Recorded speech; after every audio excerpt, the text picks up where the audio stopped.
Please. Magandang gabi po sa ating lahat. Kami po ang Team Noah at ang aming pong skit ay pinamagatang Buhay ni Noah, Mga Aral ng Pananalig at Pagsunod. At ito po ang aming mga karakter. Ako bilang tagapagsalaysay, si Noah bilang si Kuya Emil, ang asawa ni Noah, Another comedy. ang mga villager,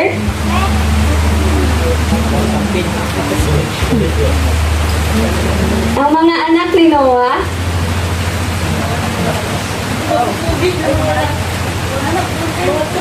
at si Lord. Lord. Kami po ang Team Noah.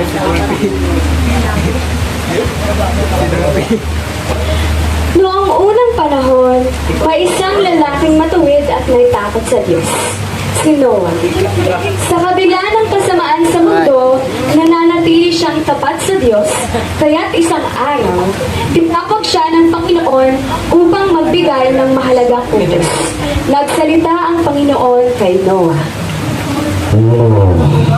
Ang mundo ay parang ng kasamaan. Magpakilala ko ng malaking bulok upang linis ito. Ngunit ikaw, iyong pamilya ay aking ililigtas.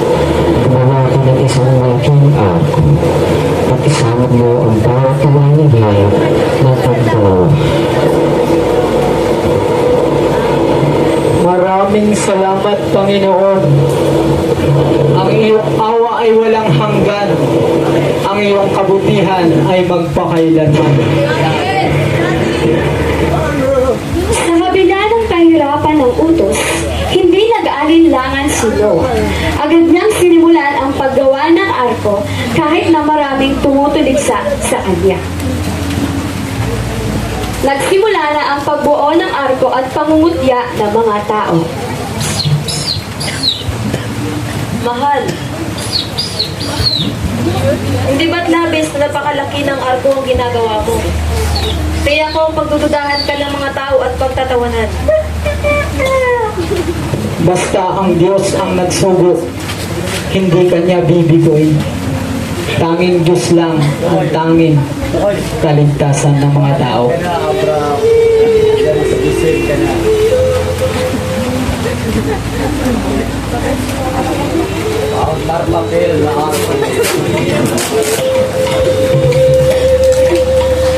Ito na ba yung sinasabi nilang Noah? Anong ginagawa niya? Gumagawa sila ng arka? Eh, ang init-init ngayon. Pinapawisan pa nga ako, di ba? Ano yan? Nasisiraan na ba yan ang ulo? Hayaan mo sila, nababaliw na yung pamilya nila. Huwag na lang natin silang pansingit. Mga baliw.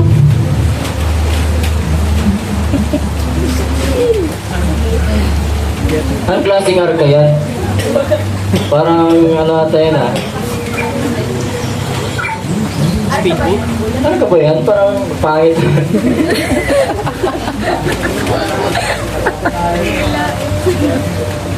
At papangaralan ni Noah ang mga kasama niya.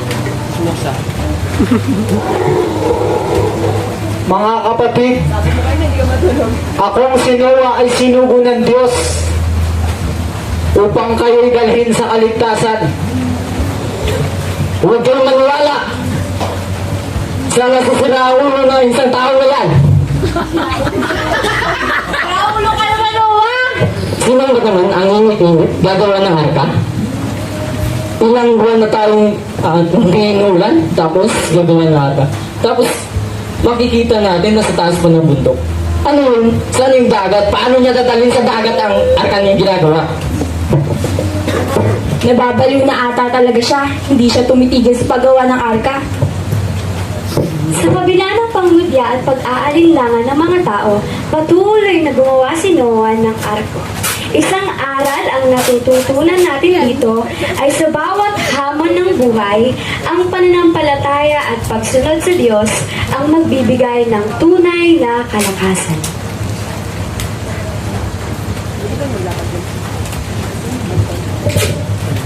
Hindi pa rin sila tumitigil.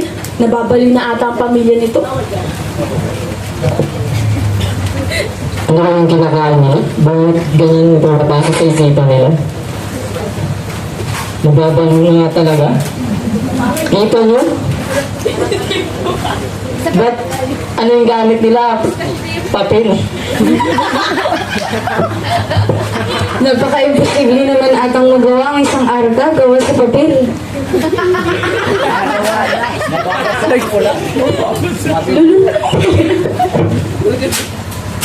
Nagkasabot mo dyan? Ang lit-lit pa ng argang ngayon? Pag kung bata siguro parang lulunod pa yan eh. At Ano habang yan? gumagawa si Noe ng arka ay patuloy at patuloy siyang inuusig ng mga tao. Noah, tumigil na kasi mga ginagawa niyo. Wala kayong mapapala dyan. Sinasayang niyo lamang ang inyong oras. Wala naman kayong mapapala. Hindi naman umuulan eh.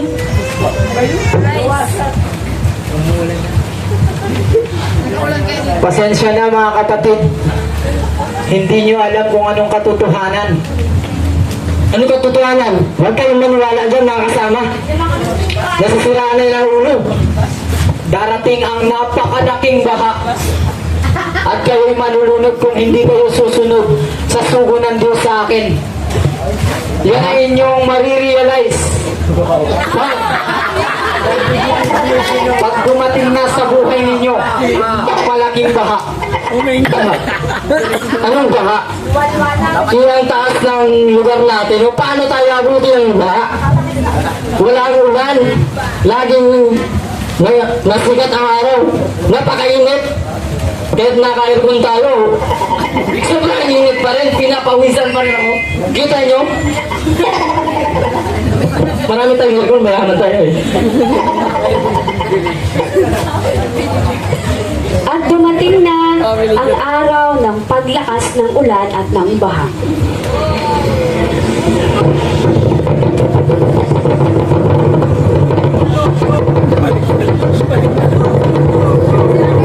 Mga kasama! Umuuna na! Sukulan na sa ulan! Anong gagawin natin? Tulong! Tulungan nyo kami! Malulunod na kami! Tulungan nyo kami! Noel, naniniwala lang kami sa'yo! Tulungan nyo kami! Iligtas mo kami! Noel, mapasukin mo kami sa arka mo! Naniniwala lang kami hindi ka baliw! Kami pala yung baliw! Kasi hindi kami naniwala sa'yo! Tulungan mo na kami! Para na! Wala na. Sarado na ang barko. Ilang beses sarado na ang arka. Ilang beses ko na kayong sinabihan, di ba? Hindi ngayon. Malunod kayo dyan. Tulungan mo kami! Hindi kami naniwala sa'yo! Sige. Enjoy nyo yung baha. Parang awa mo na! Hindi na ako makahiya! Kung pinapasok ko kayo, Malulunod kami! Nasaan yung pirate ship? Agad kami! wala na talaga. Wala pa Wala na kayo dyan.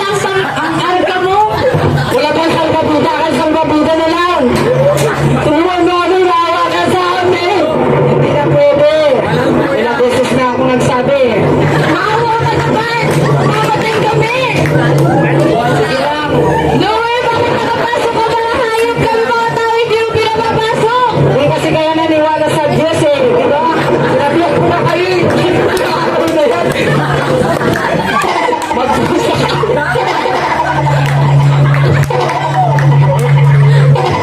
Ba't ang mga hayop?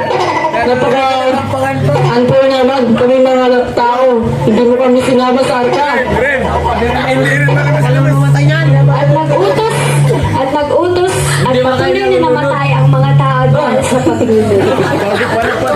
At ang lesson na makukuha natin dito ay habang hindi pa huli ang lahat, tayo ay manalig at maniwala sa Panginoon.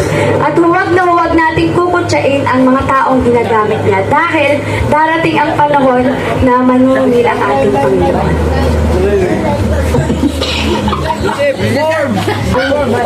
At inutusan ni Noe ang uwak. May hagit-gikan pa. Uwak! Bisitahin mo nga ang labas. Tignan mo kung tuyo na ang lupa. Sige, lipad.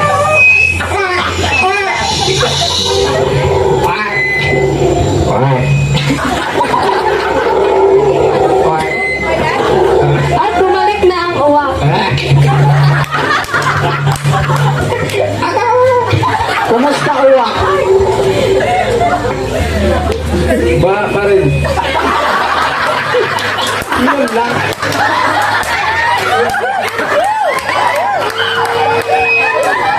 Makalipas ang ilang araw, utos na naman si Noah. Alaga kong kalapate. Ikaw kalapate. Ikaw naman yung kulay puti. Kailangan mo, tignan mo.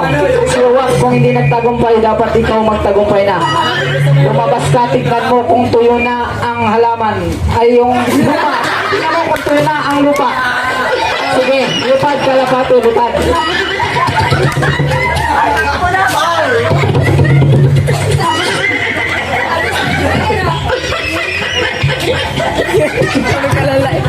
At nag-report ang... May presentation yun.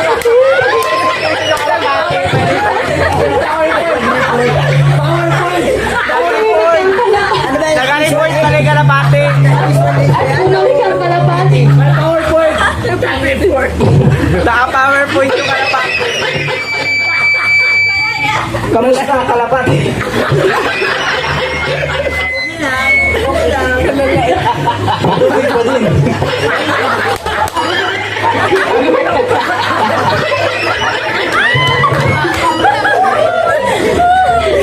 Yun, pwede makikita ang kalapate. Kami ka-committee. Sige, largo. Hindi pa rin humuhupa ang baha at pagkaraan ng 7 araw muling inutusan ni Noah ang kalapate. Kalapate, ulit. Kamusta? Tignan mo na naman. Huwag kang mapagod sa kalapad.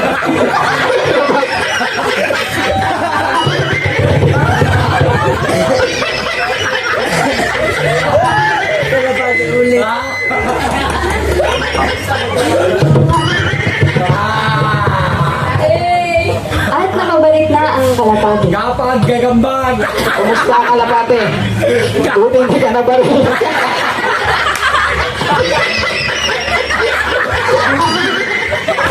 Ayos na. Mo pa na ang ba? May dalalag. Ano yan? Yan ang patunay na wala na ang baha.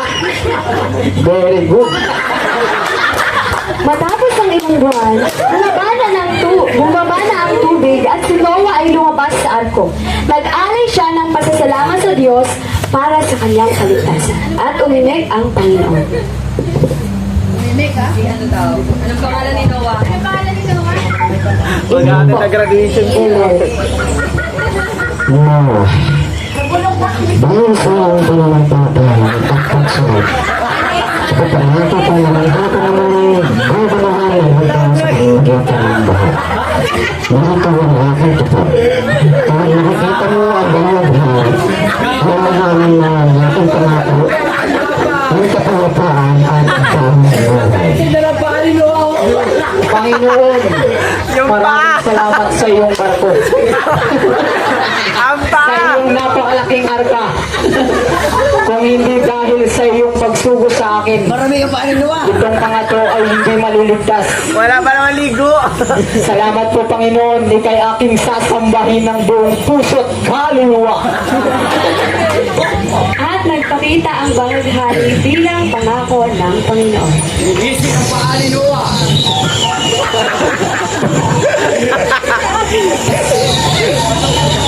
Sa pagtatapos ng kwento, si Noah at ang kanyang pamilya ay namuhay ng may pananampalataya, pagmamahal at pagsunod sa Diyos. Natutunan nila na sa kabila ng pagsubok, ang Diyos ay laging nandyan upang magbigay ng pag-asa at ng bagong simula. Kagaya po ng ating tema na Why Am I Here? Isa rin po si Noe na create ng Lord para po sa kanyang glory. Dahil po, kung hindi nangyari yon, yung history na yon, walang mga hayop na kapiling natin ngayon. At hindi mangyayari kung anong plano ng ating Panginoon. Lahat tayo dito sa mundo may misyon, iba't iba nga lang. Pero nasa atin yun kung tutugon tayo. At sana ay maging kagaya tayo ni Noe na kahit napaka-imposible ng pinapagawa sa kanya ng Panginoon, hindi niya tinignan yung negative side. Bagaman yung positive side, yung tinignan niya na tatapusin ko to dahil alam kong may plano ang Panginoon. Amen.